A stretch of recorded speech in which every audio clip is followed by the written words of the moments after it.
Team 6, that is Nitin and Himanshu from CTE department.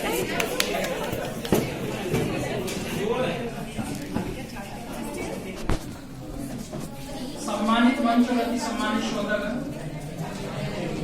यहाँ पर मैं आपको बता दूं जो डिबेट चल रही है सभी को पता है, और महाभारत में भी कहीं ना कहीं एक प्रश्न था जिसका जवाब मिल चुका है।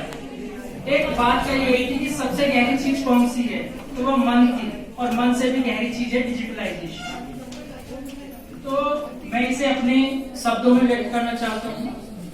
मन की दूरी नाप ली, सारी दुनिया पास में आई है, घर बैठे ही डिजिटलाइजेशन ने सारी दुनिया की सैर कराई है। दुनिया कहती अपनों को दूर किया, लेकिन दूर वालों को भी पास बिठाया है। 7 समुंदर पार गए जो उनको पास बिठाया है। गुरु बनकर हर सवाल का जवाब बताता है, जब समझाने का अवसर आता है तो सबका बाप बन जाता है। व्यापार में नई ऊंचाइयां छूने को जगाता है, एक आदमी एक समय पर 100 आदमियों का काम कर जाता है।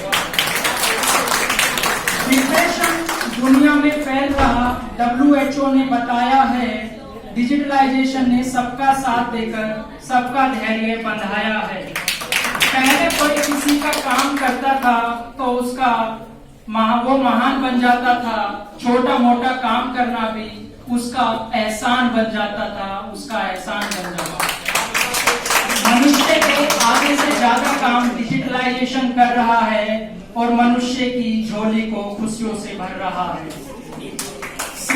डिजिटलाइजेशन ने शिक्षा की तस्वीर बदल दी है। जो शिक्षा हजारों रुपयों में मिलती थी वो मामूली पैसों में मिलती है। जब से घर बैठे ई पेमेंट की सुविधा आई है, मनुष्य को बड़े बड़े जोखिमों से बचाया है। कमजोर हुई है बहुत आत्मा, आदमी अकेला सा हो गया है, उसे सहारा देने के लिए डिजिटलाइजेशन खड़ा हो गया है।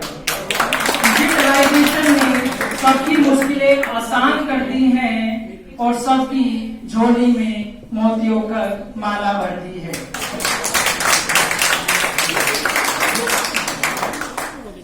मोतियों की माला भर दी है।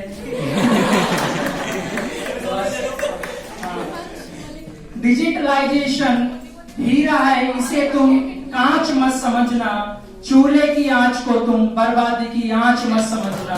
नितिन शर्मा कहता है जिसे तुम रोग समझ रहे हो वो रोग नहीं इलाज है। दुनिया जिस गीत को गाना चाहती है उस गीत का साज है, उस गीत का साज है। मेरे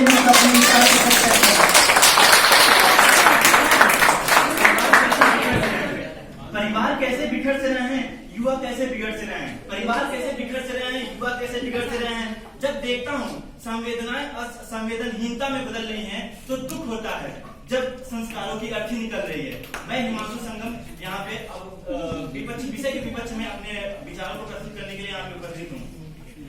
डिजिटलाइजेशन के इस युग में जिस तरह हम इंटरनेट और मशीनीकरण में खुद को बांटते जा रहे हैं, यह एक तरह से हमारे जीवन और पुरुषार्थ को नष्ट करता जा रहा है। और साथ ही साथ रामधारी सिंह दिनकर जी ने एक छोटी सी पंक्ति लिखी है, वर्षा अंधड़ आता पखंड पौरुष के है साधन प्रचंड। इसका मतलब होता है कि हमें जीवन को जानने के लिए, इसकी दिव्यता को पहचानने के लिए पुरुषार्थ करना पड़ता है, कठिनाइयों का सामना करना पड़ता है। इंटरनेट के इस युग में जिस प्रकार हम अपने समय, आज के युवा समय और शक्ति दोनों को नष्ट कर रहे हैं। फेसबुक, व्हाट्सएप, इंस्टा, टिकटॉक और मोबाइल गेम, ये सारी चीजें दीमक की तरह हमारे जीवन और शक्ति को नष्ट कर रही हैं और हमें इसका भान भी नहीं हो रहा है। आज सोशल मीडिया और इंटरनेट पे जिस तरह से अश्लीलता परोसी जा रही है, ये सीधे तौर पर हमारे समाज में उपस्थित बच्चे, युवाएं, हमारी संस्कृति पर ये सीधा असर डाल रहा है। साथ ही साथ ये हमारे समाज में एक अलग प्रकार की मानसिकता को विकसित कर रहा है, जो हमारे लिए एक अत्यंत विचारणीय समस्या है।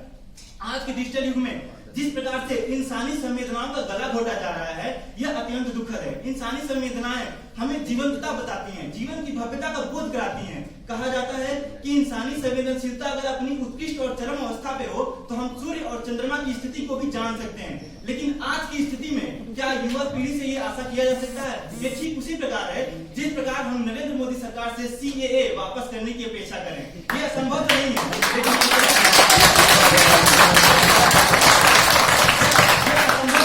लेकिन ये इतना सरल भी नहीं है। आज के डिजिटल युग में जिस तरह से युवा पीढ़ी किताबों से विमुख होती जा रही है, यह अत्यंत दुखद है, हम सबके लिए दुखद है। क्योंकि किताबों से जब हम जुड़ते हैं तो हमारी भावनाएं, हमारी श्रद्धा जुड़ती हैं। ज्ञान के प्रति हमारा जो ज्ञान हम प्राप्त करते हैं उसके प्रति एक मूल्य होता है। आज के युग में हम जिस तरह से सोशल मीडिया से आसानी से ज्ञान प्राप्त कर रहे हैं, वो ज्ञान हमारे लिए मूल्यहीन होता जा रहा है। फिर डिजिटल के इस युग में जिस तरह से डिजिटलीकरण के इस युग में साइबर क्राइम भी एक अन्य मुद्दा बनकर उभरा हुआ है।